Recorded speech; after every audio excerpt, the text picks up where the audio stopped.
बाद सहाबा तो अल्लाह के नबी के पास आके रो रो के अपनी दास्तान बयान करते कि अल्लाह के नबी, मैंने दौरे जाहिलियत में ये गुनाह भी किया था, अपने हाथों से अपनी बच्ची को मैंने जमीन में दफन किया था। मेरी प्यारी माँ और बहनों, इस्लाम ने इस अत्याचार को रोका, मेरे नबी ने इस अत्याचार को रोका और दुनिया को मैसेज दिया, पैगाम दिया कि बेटी जमीन में जिंदा दफन करने की चीज नहीं है, बेटी तो सीने से लगाने की चीज है। बेटी कलंक नहीं है, बेटी तो रहमत है। बेटी अफसोस करने की चीज नहीं है, बेटी तो खुशी मनाने की चीज है। कुरान की आयत नाज़िल हुई, वइज़ल मौऊदतु सुइलत बिअय्यि ज़ंबिन क़ुतिलत। इन बच्चियों को जिनको उनके माँ बाप ने जमीन में दफन किया है, मारा है, कत्ल किया है, इन बच्चियों के माँ बाप का हिसाब लिया जाएगा, पूछा जाएगा इन बच्चियों को क्यों मारा गया।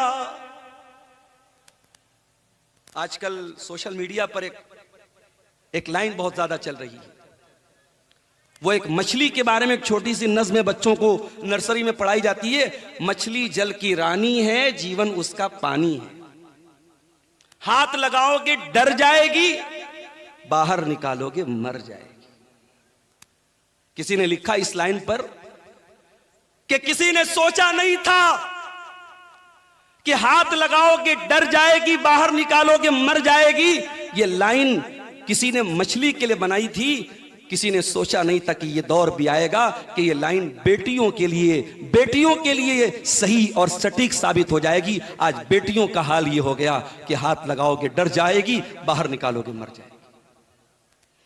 कितनी बच्चियां हैं मेरे भाई, मां के पेट में कत्ल कर दी जाती है। कितनी बच्चियां हैं हॉस्पिटलों के डस्टबिन में फेंकी पड़ी हैं। कितनी बच्चियां हैं जहेज के नाम पे जलाई जा रही हैं। कितनी बच्चियां हैं सास के जुल्म और सितम का शिकार हैं। कितनी लड़कियां हैं शौहर के हाथ का मार खा रही हैं। शराबी शौहर है, नशा करने वाला शौहर है, अपनी बीवी को आके दिन रात मारता है, पीटता है, गाली देता है। वो बेचारी सब्र का खूंट पी के रह जाती है। आज भी बेटी मजलूम है मेरे भाइयों हमारी सोसाइटी में।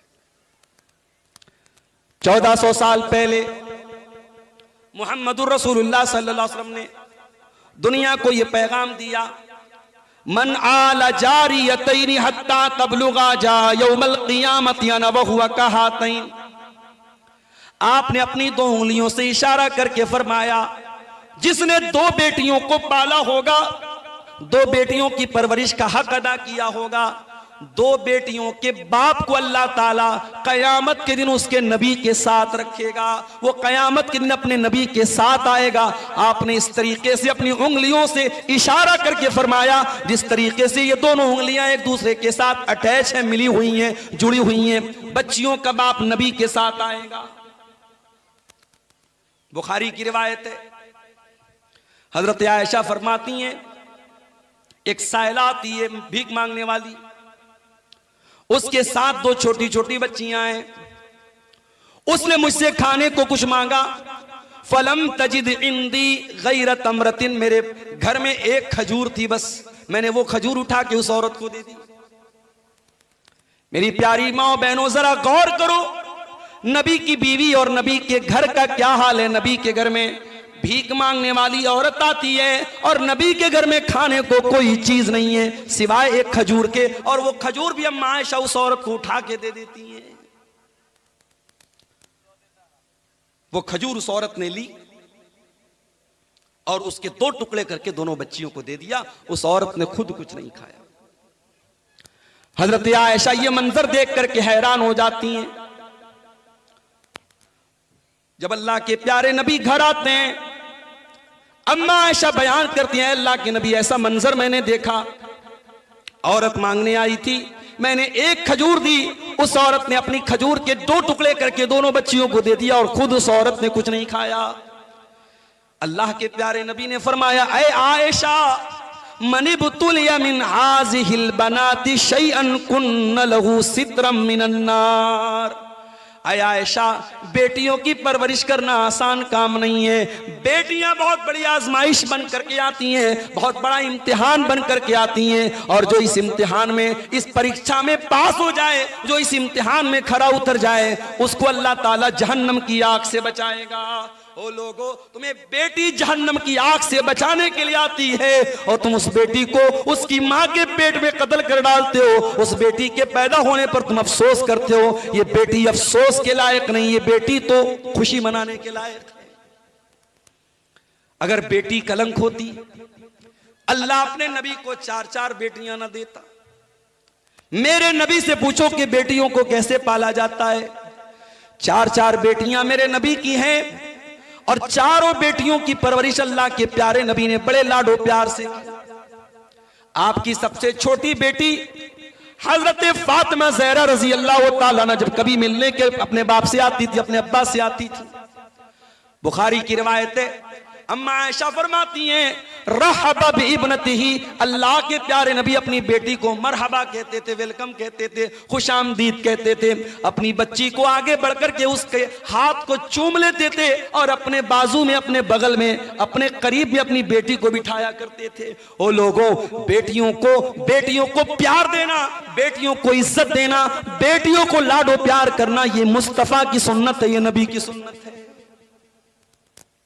और मुझे कहने दीजिए कि आज बहुत सारी मुसलमान लड़कियां जो मुर्तद हो रही हैं, उसके रीजंस पर अगर आप गौर करेंगे तो एक रीजन ये भी है कि उन बच्चियों को घर से प्यार नहीं मिलता। इधर मां डांट रही है, उधर बाप डांट रहा है, उधर भाई बुरा भला कह रहा है। वो लड़की घर के माहौल से बेजार हो जाती है, और घर के बाहर कोई मोहब्बत के 2 मीठे बोल बोल देता है, कोई झूठी तारीफ कर देता है, कोई शान में झूठे कसीदे पढ़ देता है, तो उस लड़की को लट्टू होने में देर नहीं लगती। बेटियों की से मोहब्बत करो मेरे भाइयों, ये भी हमारे नबी की सुन्नत है। और आगे बढ़िए, यही औरत जवान होती है, उसकी शादी का टाइम आया, आप एक मां हैं, आप अपनी बच्ची के लिए रिश्ता देखने जा रही हैं, आप अपने बच्ची के लिए शौहर देखने जा रही हैं। उस शौहर के अंदर आपने क्या देखा? बात कड़वी है मगर सच है। मैं हजारों ऐसे रिश्तों को जानता हूं, मां बाप को यह भी पता है कि इस लड़के का लड़के का पास्ट बहुत गंदा है, पहले बहुत गंदा काम करता था, लड़का शराब भी पीता था, आज अच्छी जॉब पर आ गया, गवर्नमेंट जॉब में आ गया, अच्छा कमाने लगा, बिजनेस चल गया। लोग अपनी लड़की की शादी फट से कर देते हैं, कहते अरे यार शराब पीता था, कोई बात नहीं, हमारी बच्ची जाके संभाल लेगी। ऐसे भी घरों को मैंने देखा जहां पे वाज़े तौर पर, साफ तौर पर शिरकिया काम हो रहा है, जहां पे शिरक हो रहा है वहां पर भी बेटियों का रिश्ता कर दिया जाता है, ये कह करके हमारी बेटी जाकर के माहौल को सुधार देगी, हमारी बेटी जाकर के वहां के दाग को साफ कर देगी। माफ करना मेरे प्यारे भाइयों, आपकी बेटियां कोई सर्फ एक्सेल तो नहीं है, कोई डिटर्जेंट पाउडर तो नहीं है कि आप उनके जरिए अपने दामाद के दाग को साफ करें और आप उसकी गंदगियों को साफ करें। जब रिश्ता देखने जाओ तो दीनदार दामाद तलाश किया करो, दीनदार रिश्ता तलाश किया करो। अल्लाह के नबी फरमाते हैं, इदा खतब इलैकुम मिम्मन तरज़ौना दीनहु व खुल्क़हु फज़व्विजू। जब तुम्हारे लड़कियों के लिए ऐसा रिश्ता आ जाए, लड़का दीनदार है, लड़का बाअखलाक है, तो उससे शादी कर दो। ये मत देखो कि कितनी प्रॉपर्टी है, कितना कमा रहा है। अगर खा कमा रहा है, इज्जतदार घर का लड़का है, दीनदार घर का लड़का है, अच्छे अखलाक वाला लड़का है, निकाह कर दो। अगर ऐसा नहीं करोगे ज़मीन में फितना और फसाद फैलेगा। आज रिश्ते की बड़ी कंडीशन हमारे यहाँ है। मेरा जुमला नोट कर लो, तुम निकाह को जितना मुश्किल बनाओगे जिना उतना आसान होता चला जाए। लड़कियों के रिश्ते आज अच्छे रिश्ते आते हैं, मां बाप रिजेक्ट कर देते हैं, नहीं साहब हम नहीं करें। क्यों? घर बहुत छोटा है, घर बहुत छोटा, हमारी लड़की कहां रहेगी। हालांकि अपना घर ऑलरेडी बहुत छोटा है, मगर लड़की को कहां भेजेंगे? शीश महल में भेजेंगे। अपनी शर्तों को मेरे भाइयों थोड़ा डाउन करो, थोड़ा कम करो। दीनदारी है, रिश्ता कर दो। दुनिया के स्टैंडर्ड और दुनिया के मेयार पर अगर आप रिश्ते करने निकलोगे, लड़कियों की उम्र निकलेगी। ये जमाना सहाबा का नहीं है, ये जमाना ताबईन का नहीं है, ये कुर्बे कयामत का दौर है, ये फितनों का दौर है, ये इंस्टाग्राम का दौर है, ये सोशल मीडिया का दौर है, ये गंदगी के सैलाब का दौर है। अपने बेटों और बेटियों को इस गंदगी से बचाना है, निकाह को आसान करो मेरे भाई। बेटी की शादी आपने कर दी, अब आपकी बेटी किसी की बीवी बन गई। अब जब ये बीवी बन के आई, दुनिया वाले कहते हैं साहब बीवी किसको बोलते हैं? शरीक हयात, उर्दू में एक लफ्ज इस्तेमाल करते हैं शरीक हयात, इंग्लिश वाले बोलते हैं life partner, better half, Hindi वाले बोलते हैं अर्धांगिनी। इस्लाम ने बीवी को कौन सा लक़ब दिया? आइए जरा कुरान खोलते हैं। हुन्ना लिबासुल लकुम व अंतुम लिबासुल लहुन्ना, तुम्हारी बीवी तुम्हारे लिए लिबास है, तुम अपनी बीवी के लिए लिबास हो। लिबास अगर बदन से उतर जाए इंसान नंगा हो जाएगा। इंसान के बदन की का लिबास उसकी इज्जत को पर्दे में रखे हुए, उसको ढांपे हुए। कुरान कहता है बीवी शौहर के लिए लिबास है, शौहर बीवी के लिए लिबास है। दोनों एक दूसरे का पर्दा है, एक दूसरे की इज्जत है, एक दूसरे का सम्मान है।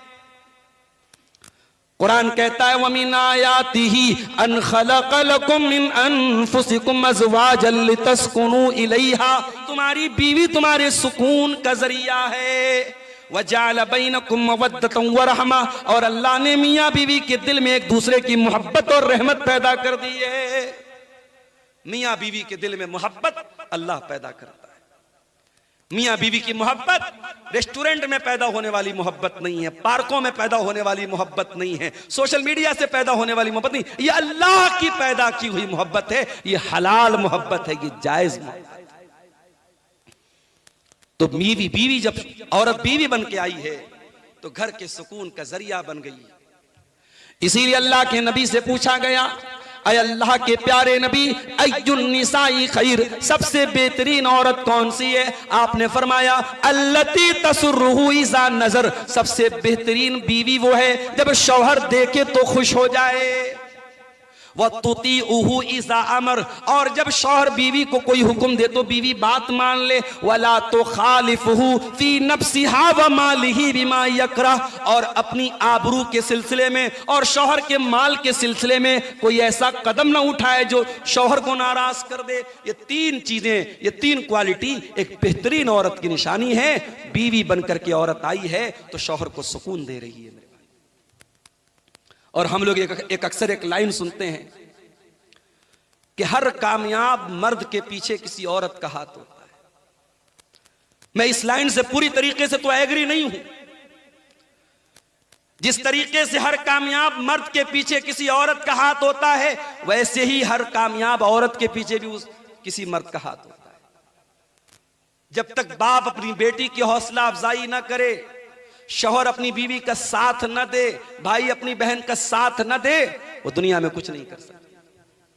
तो ये लाइन अधूरी लाइन है कि हर कामयाब मर्द के पीछे किसी औरत का हाथ होता है। मगर हां, हम दुनिया में बहुत सारी शख्सियतों की सीरत को जब पढ़ते हैं, हमें उनकी बीवियों का किरदार बड़ा बेहतरीन हमें नजर आता है। मेरे भाई, अगर आप इब्राहिम अलैहिस्सलाम की सीरत पढ़ेंगे तो आपको हजरत हाजरा और सारा का कैरेक्टर भी जरूर आपको याद करना पड़ेगा।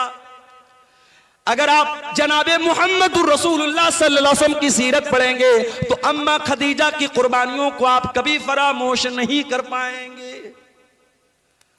बीवी अगर वफादार बीवी है, नेकशार बीवी है, तो शौहर बड़े बड़े टेंशन और बड़े बड़े गम को मेरे भाइयों भूल सकता है। बीवी के पास आने के बाद दुनिया के सारे गम भूल सकता है, अगर बीवी वाकई में बीवी बन के दिखा दी। तो औरत अगर बीवी है तो उसका यह रूप है मेरे अजीज। और औरत अगर मां है, बच्चे की मां बन गई, अब मां की हैसियत से औरत का क्या इस्लाम में मकाम है। हमारे गैर मुस्लिम भाइयों के यहां साहब मां है तो उन्होंने खुदा का दर्जा दे दिया, मां के चरण छू रहे हैं, मां के पैर छू रहे हैं, मां को के आगे झुक रहे हैं। इस्लाम ने झुकने की तालीम तो नहीं दी।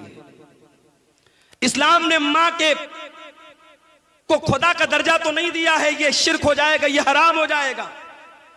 मगर इस्लाम ने ये जरूर कहा है, इम्मा यबलुगन्ना इंदकल किबर अहदुहुमा औ किलाहुमा फला तकुल लहुमा उफ्फिन वला तनहरहुमा वकुल लहुमा कौलन करीमा।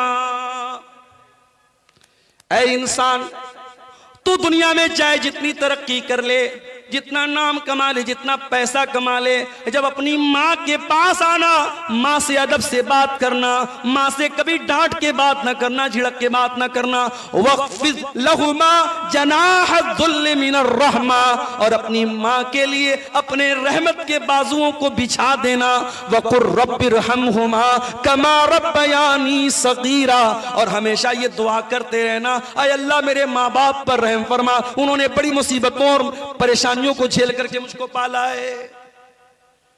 सहाबी अल्लाह के नबी के पास आते, ऐ अल्लाह के नबी, आपके साथ जिहाद में जाना चाहता हूं, मेरी मां मुझे मना कर रही है, मेरी मां की खिदमत करने वाला कोई नहीं है, मेरी मां रोक रही है। ऐ अल्लाह के नबी, लेकिन मैं आपके साथ जिहाद में जाना चाहता हूं। आपने फरमाया, जो तुम्हारी मां की कोई खिदमत करने वाला नहीं है, फलजमहा, तो तुम जिहाद के मैदान में बाद में कभी चले जाना, जा करके पहले अपनी माँ की खिदमत करो, माँ को तवज्जो दो, माँ को प्यार दो, माँ को सम्मान दो। फ़इन्नल जन्नत तहत रिजलिहा, उसके कदमों के नीचे तुम्हारी जन्नत है। तो ये माँ का मकाम है मेरे भाई। औरत बीवी है तो घर का सुकून है, औरत माँ है तो औलाद के लिए जन्नत का सबब है, औरत अगर बेटी है तो अपने माँ बाप के लिए रहमत बन के आई है। ये इस्लाम में औरत का मकाम है। लेकिन हां, इस्लाम ने औरत को बालिग होने के बाद, जवान होने के बाद पर्दे की तालीम दी है।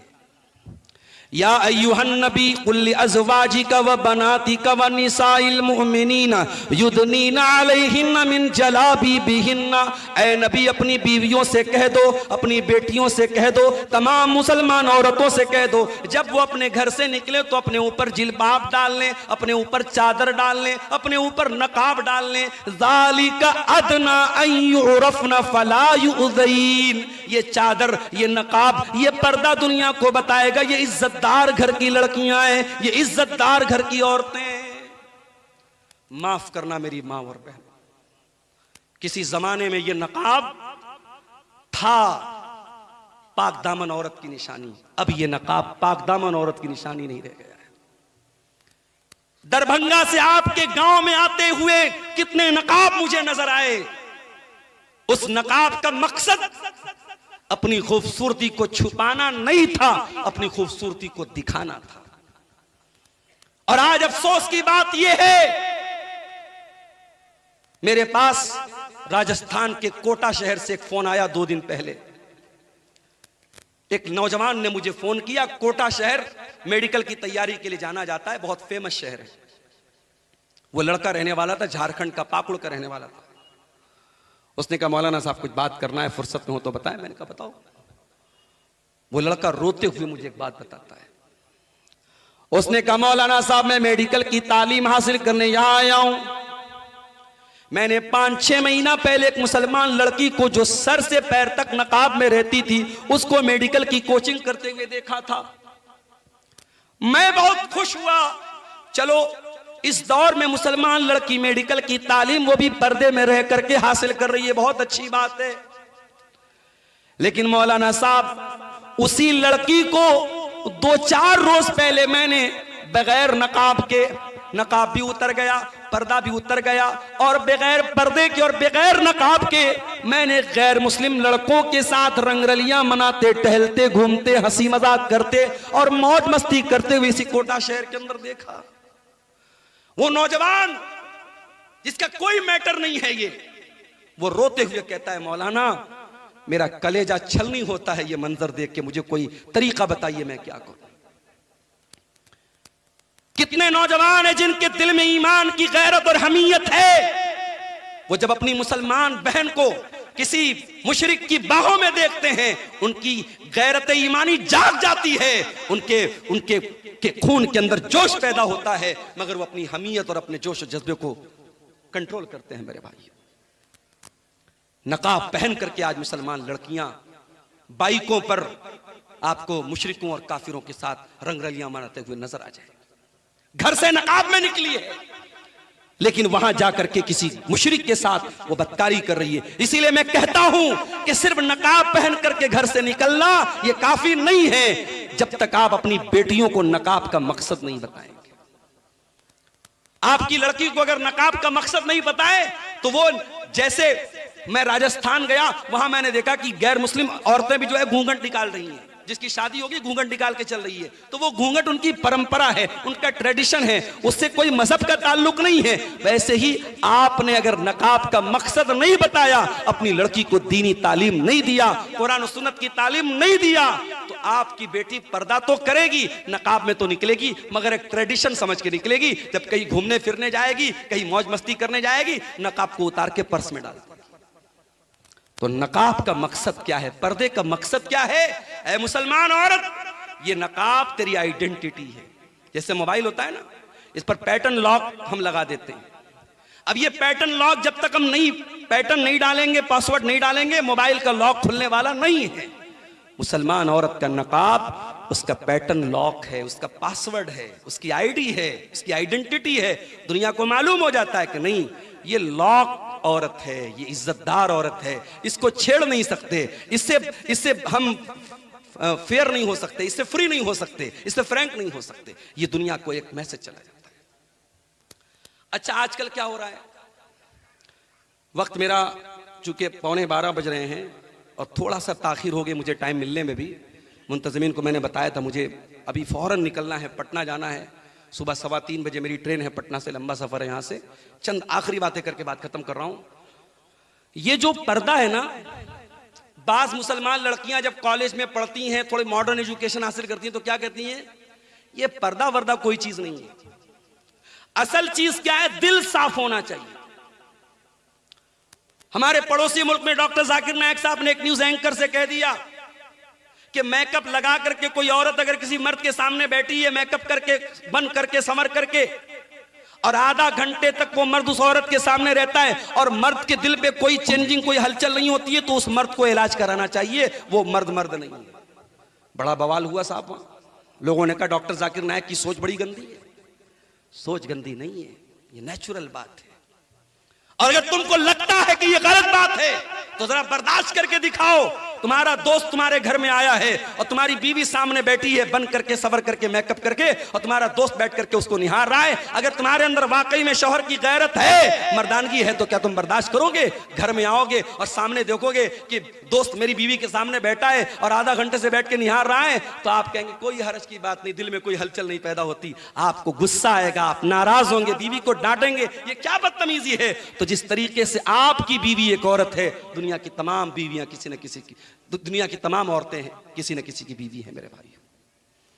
तो इस्लाम का एक सिंपल सा उसूल है कि औरत और मर्द के अंदर एक अट्रैक्शन है। और मैं यहां एक बात यह भी बता दूं, मैं अभी कटिहार के इलाके में गया, एक मदरसे में छोटा सा प्रोग्राम था मेरा। मैंने देखा जवान लड़कियां आ रही हैं हाफिज साहब से कुरान पढ़ने। जवान लड़कियां बगैर नकाब के, बगैर पर्दे के, जवान हाफिज जी से, इमाम साहब से कुरान पढ़ने आ रही हैं। वल्लाह ये बहुत बड़ा फितना है, बहुत बड़ा फितना है। हाफिज साहब, आलिम साहब, मुकर्रिर साहब, खतीब साहब, अल्लामा साहब हैं तो मर्द, और वो लड़की अगर अपने इलाके की सबसे नेक अल्लाह की वलिया हो तब भी वो औरत है। और दुनिया का कोई भी नेक से नेक मर्द हो और दुनिया की कोई नेक से नेक औरत हो, अगर तन्हाई में दोनों मिलते हैं, मेरे प्यारे रसूल का फरमान है, ला यखलुवन्न रजुलुन बिइम्रातिन इल्ला वसालिसुहुम शैतान। जब कोई गैर मर्द किसी गैर औरत के साथ मिलता है तो तीसरा शैतान होता है। इसलिए सोशल मीडिया इस्तेमाल करने वाली मेरी बहनें कान खोल के सुन लें, ये इंस्टाग्राम पर, ये फेसबुक पर, ये व्हाट्सएप पर इस्लाम के नाम पे जो दोस्ती हो रही है, मसले मसाइल के नाम पे जो फ्री हो रहे हो, हलाल हराम के नाम पे जो फ्री हो, बंद करो ये बदतमीजी, बंद करो ये बेहूदगी। नहीं साहब, वो तो मेरी दीनी बहन है, वो तो मेरा इस्लामी भाई है। हम लोग तो बस मसले मसाइल की बात करते हैं। मेरे नबी की ये हदीस हमेशा याद रखो, जब कोई मर्द और कोई औरत अकेले होते हैं तीसरा शैतान होता है। सोशल मीडिया पर भी आप अकेले हैं, व्हाट्सएप पर भी आप अकेले हैं, फेसबुक पर भी आप अकेले हैं, इंस्टाग्राम पर भी आप अकेले हैं। जहां आपको प्राइवेसी मिल रही है आप चैटिंग करेंगे, आप बातें करेंगे, फितना पैदा हो। इसलिए मेरी बहनों, आप दुनिया की वो कीमती दौलत हैं जिसे इस्लाम ने पर्दे में रहने का हुक्म दिया है। और आखिरी बात, बाज घरों में मैंने ये भी देखा कि साहब मोहल्ले के लड़कों से तो बहुत पर्दा हो रहा है, गांव के लोगों से तो बड़ा पर्दा हो रहा है, लेकिन घर के अंदर देवर भाभी में कोई पर्दा नहीं है, कजिन्स में कोई पर्दा नहीं है। खाला के लड़के, चाचा के लड़के, मामा के लड़के, ताया के लड़के घर में आ रहे, जवान बेटी है, उठ रहे, बैठ रहे, हंसी मजाक हो रहा है और हमें कोई प्रॉब्लम नहीं। साहब ये सब तो आपस में कजिन है। कजिन्स भी एक दूसरे के लिए गैर महरम है। जीजा अपनी भाभी के लिए, जीजा अपनी साली के लिए गैर महरम है, देवर अपनी भाभी के लिए गैर महरम है। तो ये जो रिश्तेदारियों में जो महरम गैर महरम का फर्क नहीं है, इसने भी हालात बहुत खराब किए हैं मेरे भाई। इसलिए मेरे अजीजों, इर्तिदाद के फितने को रोकना है तो पहले उसके चोर दरवाजों को रोको, पहले इस बेहयाई को रोको, इस बेपर्दगी को रोको। ये आपका दरभंगा शहर, ये मधुबनी शहर, ये आपके ये इलाके जो अल्हम्दुलिल्लाह मुसलमानों की एक बड़ी बस्तियां, मुसलमानों की एक बड़ी आबादी है यहाँ। जब इन बस्तियों और इन आबादियों में हम मुसलमान लड़कियों को रास्ते में हंस हंस के मोबाइल पर बात करते हुए देखते हैं, जब हम उनको होटलों और रेस्टोरेंट में किसी के साथ बेहयाई करते हुए देखते हैं, वल्लाह हमारे कलेजे छलनी होते हैं, हमारे दिलों को तकलीफ होती है कि ये कौम कहां जा रही है, इस कौम की लड़कियां कहां जा रही हैं। और सबसे बढ़ करके अगर कौम की लड़कियां ये काम कर रही हैं तो कौम के जो मर्द हजरात हैं, जो घरों के गार्जियन हजरात हैं, वो क्या काम कर रहे हैं। वल्लाह वो मर्द दयूस है, वो मर्द बेगैरत है, वो मर्द बेहया और बेशरम है जिसके घर की औरतें बेपर्दगी करें और उसको कोई फर्क ना पड़े। अल्लाह के नबी की आखिरी हदीस सुना के बाद खत्म करता हूं। अल्लाह के प्यारे नबी सल्लल्लाहु अलैहि वसल्लम फरमाया कि 3 लोग ऐसे होंगे जिनकी तरफ कयामत के दिन अल्लाह ताला ना तो देखेगा, ना बातचीत करेगा, ना पाक और साफ करेगा। नंबर 1 अल-आक़ु लिवालिदैहि, अपने माँ बाप को सताने वाला। नंबर 2 अल-मरअतुल मुतरज्जिला, मर्दों की कॉपी करने वाली औरत। और नंबर 3 अद-दय्यूस अल्लज़ी युक़िर्रु फ़ी अहलिही अल-ख़ुबुस, वो दय्यूस और बेगैरत इंसान जिसके घर में बेगैरती और बेपर्दगी हो रही हो और उसको कोई फर्क ना पड़ रहा हो। इसलिए मेरे अजीजों, इस बेपर्दगी को रोको, इस बेहयाई को रोको। अपनी बच्चियों को तालीम दो, मैं हायर एजुकेशन देने से मना नहीं करता, मगर हाँ माहौल बहुत खराब है। आपकी बेटियों को दीन से डिस्ट्रैक्ट करने के लिए, दूर करने के लिए हजारों चीजें मौजूद हैं। आप कभी अकेले में बैठ के गौर करो, मेरी बच्ची को दीन सिखाने वाला कौन है। आज हमारी मस्जिदों में औरतों का इंतजाम आम तौर से नहीं है, जुमा के खुतबे में आम तौर से औरतें नहीं जाती हैं, जलसे साल में कभी एक बार हुई औरतों का इंतजाम हुआ, वरना वो भी नहीं होता। हमारे घर की औरतों को दीन की तालीम ना के बराबर मिल रही है। दीन से दूर करने वाली चीजें कदम कदम पे मिल रही हैं और दीन की तालीम ना के बराबर मिल रही है। इस पर बैठ करके सर जोड़ के मेरे भाइयों, मुझे बड़ी खुशी हुई। हमारे बहुत मायानाज मुकर्रिर हैं शेख अब्दुल्ला सालिम चतुर्वेदी साहब तशरीफ ला चुके हैं। आज मुख्तलिफ मसालिक की और मकादिब फिक्र के उलमा इस स्टेज पर बैठे हैं। मैं सबको ये मैसेज देना चाहता हूँ, सारे मसालिक के उलमा बैठ करके इस बात पर सर जोड़ के बैठे कि हमें अपनी कौम की औरतों को कैसे दीन से जोड़ना है। आज मुस्लिम पर्सनल लॉ बोर्ड की तरफ से भी यह बयान आया है कि खवातीन के लिए पर्दे के साथ मस्जिदों में भी इंतजाम होना चाहिए, खवातीन के लिए दीनी प्रोग्राम भी होना चाहिए, खवातीन को दीन से जोड़ने के रास्ते निकलने चाहिए। आज इस चीज की अहमियत को तमाम मसालिक के उलमा ने महसूस किया है। मेरे भाइयों, इस स्टेज से ये पैगाम भी मैं आपको देना चाहता हूं कि फितना इर्तिदाद से अगर रोकना है अपनी कौम की बच्चियों को तो हमें दीनी तालीम से अपनी बच्चियों को लेस करना पड़ेगा। पर्दे का जो शरई मतलब है उसको अपने घर में लागू करना पड़ेगा। इंशाअल्लाह अगर इन तालीमात पर हम अमल करेंगे, इंशाअल्लाह मुआशरे की तस्वीर बदलेगी। अल्लाह से दुआ है रब्बुल आलमीन हमारी कौम की बच्चियों को इस फितने से महफूज रखे। रब्बुल आलमीन हमें हमारी बहनों को इस्लामी पर्दे को अपनाने की तौफीक अता फरमाए। आज की ये कॉन्फ्रेंस इन भाइयों की मेहनत और कोशिश और ताउन से मुनक़िद हुई है। अल्लाह उनके मालो मनाल अहलो अयाल और इल्म व अमल में बरकत अता फरमाए। अल्लाह इस कोशिश को कबूल फरमाए, हम सबका मिलना जुलना बैठना और जमा होना अल्लाह कबूल फरमाए। अल्लाह हम सबको ईमान पर कायम रखे और ईमान पर हम सबका खात्मा हो। आमीन व आखिर दावाना अल्हम्दुलिल्लाहि रब्बिल आलमीन। वस्सलामु अलैकुम व रहमतुल्लाहि व बरकातुहू।